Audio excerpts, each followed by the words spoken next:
A significant slowdown in nationwide property price increases has been confirmed with the latest QV House Price Index figures.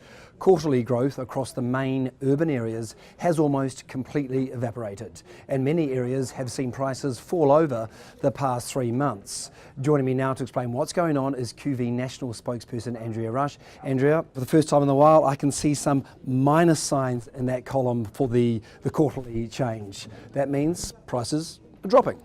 That's correct. We've seen some prices dropping over the last quarter in Auckland and Hamilton. Now, an easing in the growth back to 0.2% in the Auckland region.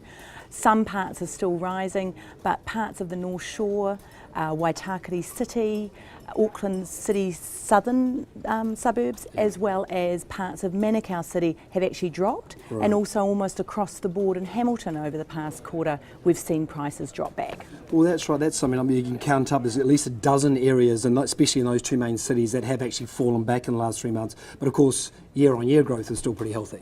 Yes, that's right. Although if you think about the Auckland year-on-year growth at 12.8%, this time last year it was slowing as well after those 30% LVRs were brought in for investors in the Super City region in late 2015 and things went back. But the previous year growth was in the 20 percentiles. Over this last year it's between, say, 15 percentile down, and it's now down to 12 percentiles. So those LVRs are constraining the rate of growth, but values have still risen year on year. Okay, now but if we saw this last year, is there a chance that it could start accelerating again as we move into the year like it did last year? Yes, that's quite possible. Already we're hearing that people are back looking, people are out negotiating, getting better prices.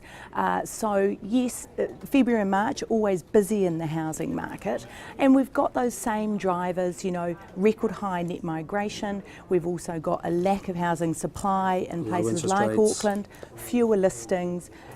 Mortgage interest rates are picked to start rising this year, so that could constrain the rate of growth along with these LVRs during the year. But you've got to balance that with those other factors, as well as obviously New Zealand has fewer property taxes than lots of other countries around the world, and that means it remains an attractive investment for foreign investors as well.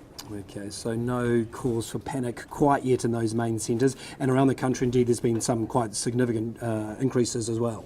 That's right, yeah, we're seeing that interesting trend of regions that are, say, within 2 to 3 hours drive of the main centres that have seen really strong growth, say Auckland, Wellington, Queenstown. Areas near there have really spiked. So say for example the Kaipara district, it's up over 20% in the past year, driven by places like Mangawhai, where Aucklanders are choosing to actually move to and then commute back to the city, possibly part-time. And if you look north of Wellington, places like the Kapiti Coast, Horowhenua district have really spiked in the last year, and same as over to the Wairarapa, the South Wairarapa, very strong growth in the past quarter.